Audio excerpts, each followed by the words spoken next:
Hello. So I just did my hair. It took me an eon. I'm still using and loving the Dyson. Oh my God. Look at this hair. I think I might have did them a little unevenly. Well, I do it really randomly. And I don't think I got this part, or I don't know what happened there. Yeah, I feel like I feel like something from the 80s, but that's okay. We'll brush it out at the end of the video. This is what today's video is about. Rephr has some new brushes, and here they are. They come in a set, and there's one of my hairs, and I wanted to use them on my face and show you how they're working. Now, Rephr also has some new skincare, which I do want to talk about, but I want to look up the ingredients and all that kind of stuff, so I'll do another video that will probably be kind of short, covering the skincare. I am impressed so far, but let's talk about these. I feel like I feel like I need to I need to handle this. Boom. All right, so here's the deal. I did a dry run yesterday because I received these and I just wasn't sure what I would use them for. Let's go over them. This is the 37, and they say good for blush, good for bronzer, even foundation. We're going to use this with foundation. This is a big one-and-done eyeshadow brush, and I have to tell you guys, it reminds me a lot of this one from Westman Atelier. Now, I did wash these because I used them yesterday, so this is much fluffier right now, but the shape is very similar. This one lays down a little more flat, probably fewer bristles, and this is slightly pointed where this isn't quite as pointed, and I love this because it gets right in here perfectly. So we're going to put this with eyeshadow. This, they're saying, is great for blush, which I don't see that happening. Contour, which I tried yesterday with a liquid contour. It was the Charlotte Tilbury, and the Charlotte Tilbury is very tricky anyway. I usually do it with a beauty blender, and it was just too much product for this, too much work. So we're going to try something else. And this one is also eyeshadow. So it cuts in like this, and it's a lot like a bigger version of this.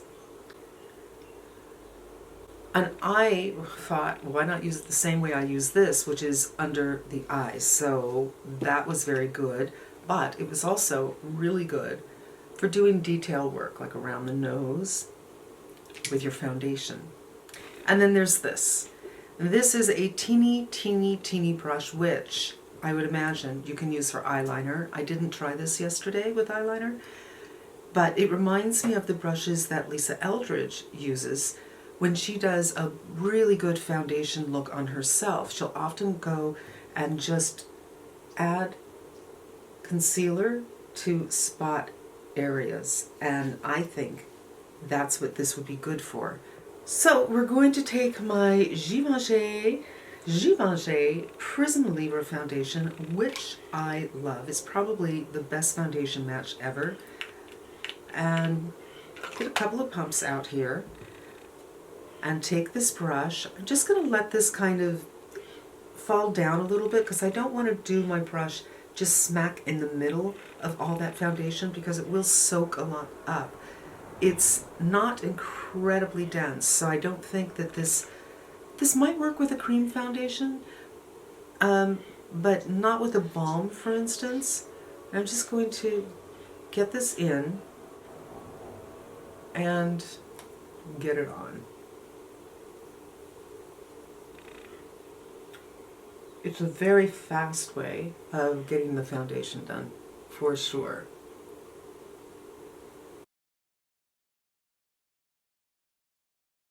This is a beautiful foundation, light coverage. It's a lot like in coverage and finish, like the Makeup Forever Reboot, which I also love.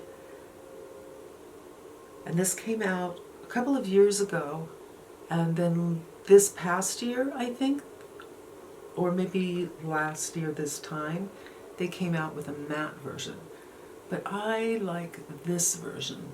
And this color is better for me than the Reboot. The Reboot's a little bit warm. And there's no streak marks at all. And it's not as harsh on the skin as a kabuki. Whenever I use a kabuki-ish brush, I just feel like it's tugging too much on my skin. And just bring whatever's left down. And I still have some foundation left, so that was 3 pumps. And usually 2 pumps will do it for me. Now I'm going to go in with this one. So this is the one with the slope, and pick some up and really do some detail work around the nose and cheeks where I have a little bit more redness. And if you get foundation in your crevice, this is a good one to kind of dig that out. And the nose can be a really tricky area anyway, so maybe just pounce right there. A little bit more, and I turn it on the side, so I'm using the tip here and go right around the eyebrows because I really don't like it when my skin shows through right there. And this is an area I'm really careful to blend well too. So especially since it's so hard to find good colors for me, oftentimes I'll see this yellowness or darkness from my foundation and then my eye colors. So I like to make sure I'm blending well right here.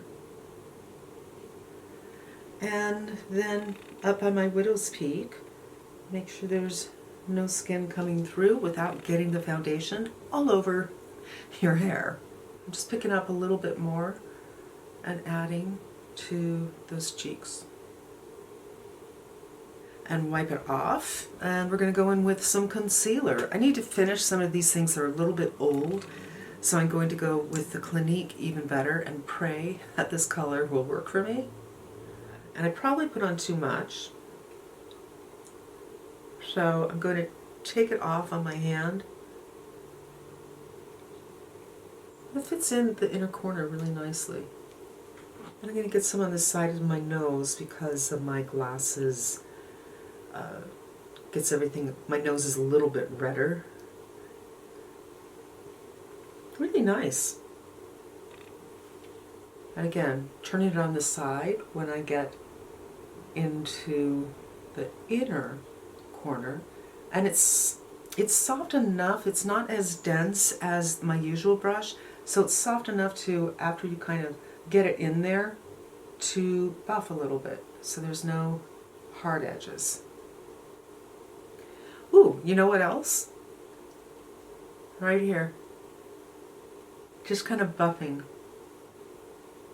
Because too much around the lips is not something you want, but you definitely want coverage there. Okay, so that is this brush. That's my favorite way to use this brush. I don't think I would use it for eyeshadow, which is what it's made for. And for me, this brush would be foundation, because I prefer a softer, less dense situation for my blush. So the contour yesterday was a little difficult with something like this and that particular product. So I thought, let's try this. This, I didn't do a dry run yesterday. But this brush could also be, I suppose, something on the eye, and I suppose detail work on the face. So if you want a very specific contour, this is working nicely.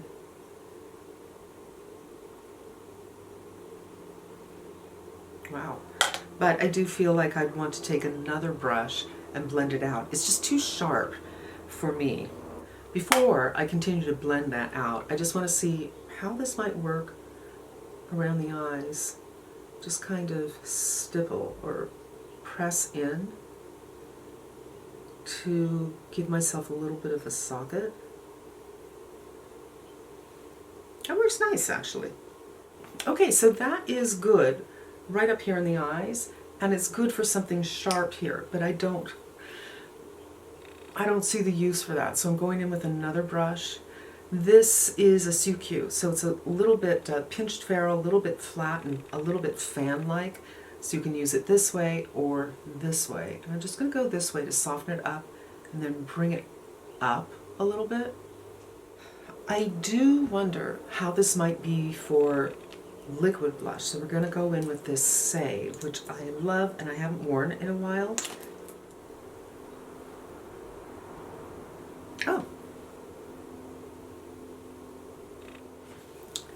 Now that I've done that, I want to put some powder on, and this is my usual brush. It's the Wayne Goss brush, and this is how I prefer powder, with a small brush. And I use it under the eyes too. We all love one and dones, just because they're so easy. So I already have the contour up here, which is helping give me a little bit of shape, and then I'm going to go in with Jones Road Single and this brush. And this is the 33. And I haven't been naming the brushes, but I don't think it matters that much because, well, I'll do it at the end, because they come all together in a bundle. And this lies down so nicely.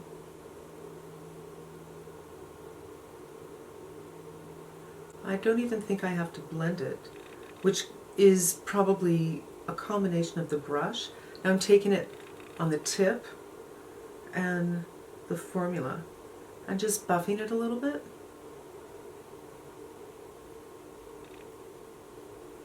And I'll bring it up a little bit into my faux socket. So this is number 34. It's the detail brush, which, you know, for little red spots and whatnot, I think it'll be ideal. But I kind of want to do something around my eyes. I'm just going to give it a try, and I'm going into the Cougar palette, and I'm going to go into this color.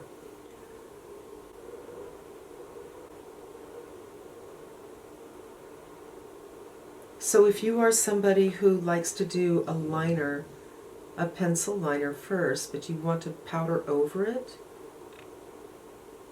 this will do that for you. I just threw away a liquid liner that I have, and it might be good for something like that if your tip has gone bad, or while I'm thinking about it, you know what I have? It's these little eyebrow pencils that just don't work for me. And I wonder if I can just pick up some of this and see if I can do eyebrows with this. Because those little things don't work very well on me, and partly because I'm not starting with a dry surface. I think there's potential here, but I don't think I picked up any of the product.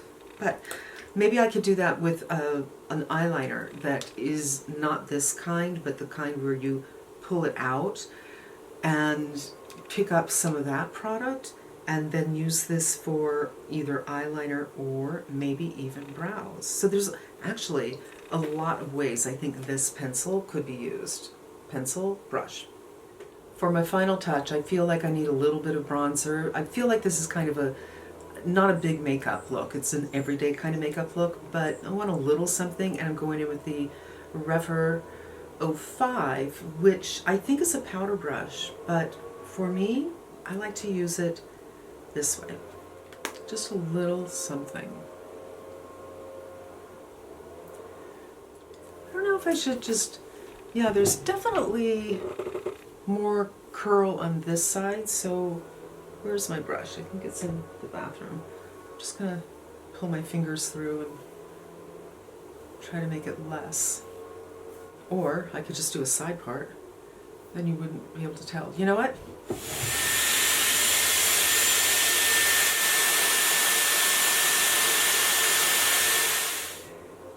Okay, playtime's over with the hair.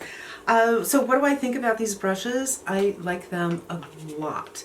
I find that I finally have something I feel comfortable with. I don't like using brushes for foundation. I much prefer using my fingers, and then afterwards I might go over it with a beauty blender. And this brush was just too long, so it wasn't the most ideal thing to do with foundation. Use it with cream. But this one, the 37, I like this a lot for a liquid. I'm not sure how it would do with a cream or something thicker. It might show brush strokes with something thicker, not sure. This is the perfect one and done shadow. And it just laid down perfectly, and then you turn it on the side for a little buff so there's no hard edges. And this is number 33. This is the one that I can't really figure out the best way to use. I think you know, spot around the face, but this could do spot around the face. I find that for contour, it's too precise. I need something a little bit less precise. So it didn't really work with the cream I used yesterday, and it didn't really work. I had to fix it, in other words, when I used the powder.